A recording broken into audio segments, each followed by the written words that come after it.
More pickups.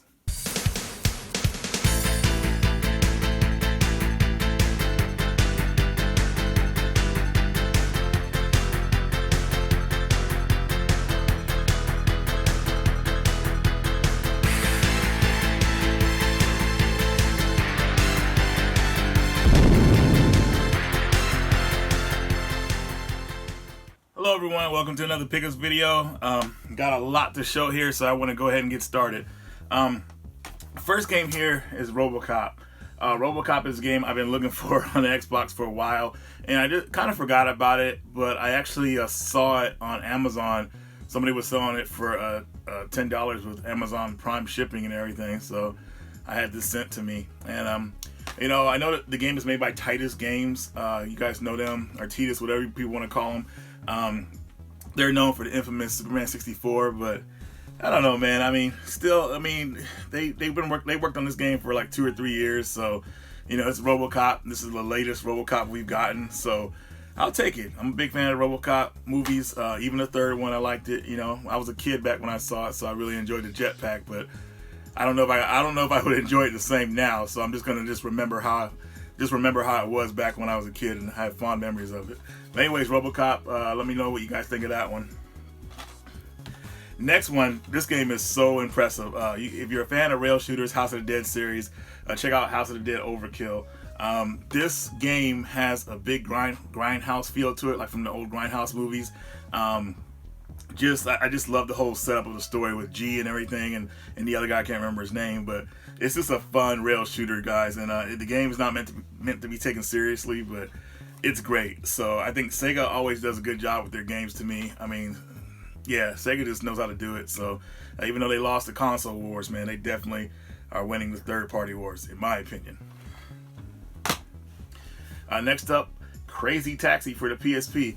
Now the crazy thing about this game is I've always saw it, but I always passed it up. But then I found out that Crazy Taxi Fare Wars on the PSP has actually Crazy Taxi Part 1 and 2 on it. And Part 2 was exclusive to the Dreamcast, so I didn't know they ported it to the PSP. Now, if the gameplay all stays the same, it's a lot of fun, but what's the problem with this version is they took a lot of the music, they lost the rights for the music, no Offspring in there and other artists like that. So, but the cool thing is you could actually add your own music to the memory card and have it play during certain segments of the game. So there you go. You could probably just download the old songs again and put them back in. But Crazy Taxi, Fare Wars, another Sega gem. Next up, I recently got Foxes and Forests for the Switch. I have a story about the next 3 games I want to talk about, and I'll save it for the end, of course. But Foxes and Forests is a platform game. Really a lot of fun. It kind of reminds me of Ghosts and Goblins. What you could do in this game, you can actually change the weather effects in the game to kind of help you progress through the levels. Like if you can't get across the water, well, you would trying to change everything to winter time, so the water will freeze and you can walk over it to get to your next obstacle or whatnot. So Foxes and Forests, another strictly limited gem that they put out. Man, this game is really good, guys. If you haven't played it, definitely check this one out. I think this is a must-have for the old school 16-bit action adventure games, platform games, that is. Next up is Earthlock, Festival of Magic. I actually was playing this on the PlayStation 4 a couple years ago. I got about halfway through the game. The game really reminds me of a old school PS2 RPG, which is a good thing.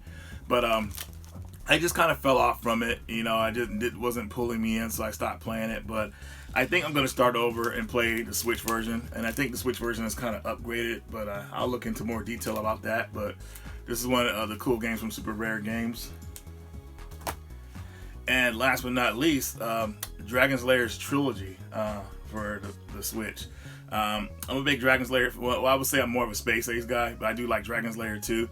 But yeah, these games are really cool. If you're not really good at these type of games, you can actually watch them like a cartoon, which is kind of cool. So, yeah, anything to support like Don Bluth and everything, man. I mean, serious, man.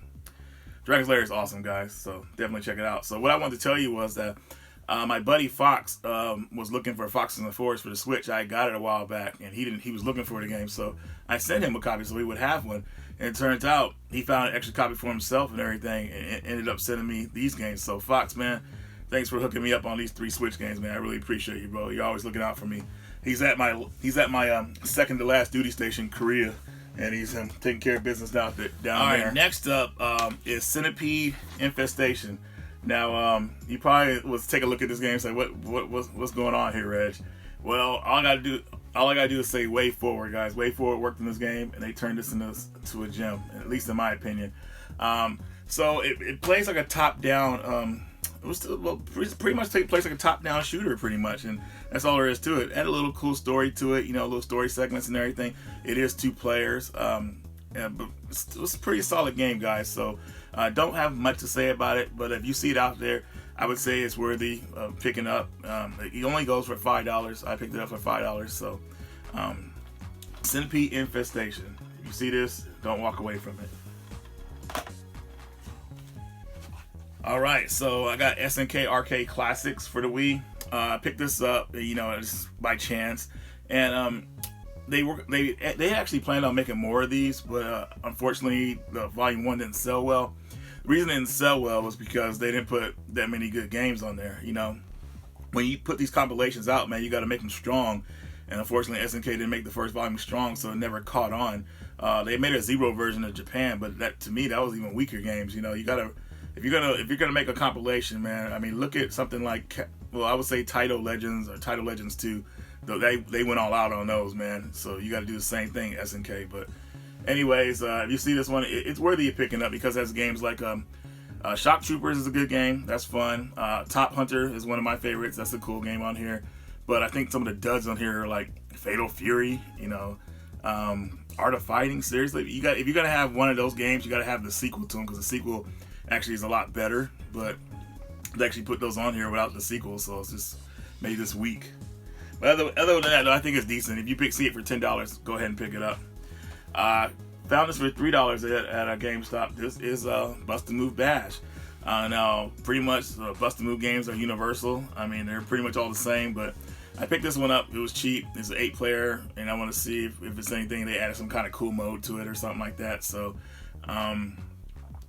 yeah, for $3 you can't lose. At least I don't think so. But anyways, guys, let me know what you think of this one if you have it. Alright, guys, so now we're going to get into some imports here. First one I want to show you is Uyo Gunsen. I hope I said this name right. I'll try to list it at the bottom what it's called, but I have 3 of these games, and I just want to show you the latest one I got. This one plays like it's like a puzzle game, but it plays like a puzzle game mixed with lemmings in a way. You control the puzzles, and you're directing the little guy, and you're trying to like get him to get to the exit, but they're kind of dumb, so you have to kind of like really like make sure you build a wall, at least a ladder or stairs to kind of get them to the exit. It's a fun game, and it has a 2-player mode where I think the second player can actually control the little guy, but I haven't tested that out yet. But the game is a lot of fun. I'm pretty sure Kitsurukin or Saramaru can tell you guys more about it, or especially Jimmy Hoppa. But if you guys see this one out there and you're into imports, because I try to open up everybody to import games. They have a lot of gems out there. And give this one a try, guys. I mean, seriously. There's a couple of the series. There's 2 on Super Nintendo. And then, of course, it's the first game that I think was created. And I have it right here. But I'm just showing you the footage of the latest one. So definitely check that out, guys. Next up we have here, you guys have heard of a game called Rhapsody Musical Adventure. I got that game back years ago when it first came out. Atlas brought it out, I believe, and it had a sequel, and the sequel is actually a better game, but unfortunately, since the first one didn't sell well, no one localized the sequel. There have been attempts to try to localize it, but it just never happened. There's a somewhat localization that I'm showing you right now, and this is Little Princess for the PlayStation 1. Sequels to, I think it's a pretty decent game. I actually like the series, at least the first one.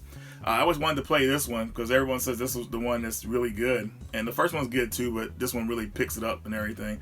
But unfortunately, it's all in Japanese, so unless I learn Japanese or whatnot, or, or hopefully somebody makes a translation for it, I don't know if I'll be playing this game, but I wanted to have it because just in case something goes down, like either I learn Japanese or somebody makes a translation for it, whichever comes first. But I have the original game here, so this ended up, I think this cost it was like $15, and came with a couple extras in here, a map and some other cool stuff here. Pretty neat. All right, next up here, okay, make sure I'm good there. Castlevania for 3DS. Castlevania Lords of Shadow, Mirrors of Fate. I'm showing the PS3 version here because it's easier to capture footage for that one. This game is, from what I hear, is pretty decent. You know, I think it's more close to the old school traditional Castlevania games, I guess. Well, no, I shouldn't say that. It's a mix of both worlds, like the new Castlevania and the old school Castlevania. But I don't know, guys. Let me know what you think about this one. I'm not having mixed feelings about it or anything, but it's just hard to kind of describe it. But you know, if you're a fan of the Castlevania Lords of Shadow game, you know, hey, let me know what you think of this one. All right, so last three I got here. Thanks to, I think Jason did a Hidden Gems Hidden Gems video, and one of the games he brought up was a Medal of Honor Heroes Part 2. Now, what's cool about this is not only are you getting the regular Medal of Honor Heroes 2 game, but it also has a arcade version of the game on here where you could play the game as a rail shooter. So pretty much it's like 2 games in one. I thought that was pretty cool, so I picked this one up. This ended up costing like $2. I got it at my local game store at Super Smash. So let me know what you guys think of this one if you own it. And next one, this one, I don't know why I picked this one up, but I don't know, every time I see like a military game, I just like, all right, let me just check this one out.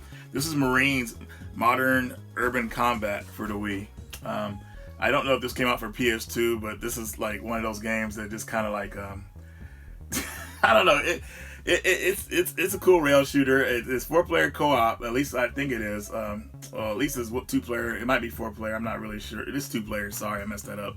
But I haven't really got that far in it, guys, but it's something I'm going to check out later. So, very interesting game. So, let me know if you guys have heard of this or played it. And last up is Conduit Part 2. Now, this is another Sega IP that's only exclusively on the Wii. And I played the first one a little bit, but I saw this one for cheap, and I said, all right, let me get this one. And I plan on getting the first one a little bit later when I see it, but I haven't really got too much into this one yet. But I hear a lot of good things about this game.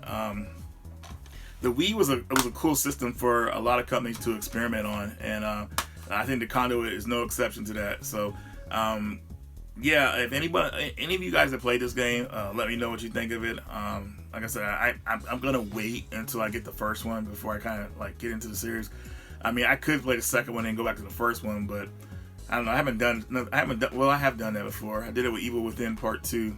And I did it with Mega Man Legends Part 2, and then went back and played the first one. So, okay. Well, anyways, guys, the Conduit. Let me know what you think. All right, guys, that concludes another Pickups video. Thanks for watching. Like I said, let me know in the comments what you think about some of these games, guys. I'm interested in what you guys have to say about them. I'm very happy this video is done because now I can put these games back on the shelf. But anyways, guys, thank you for watching. Radical Reggie, and I will see you later.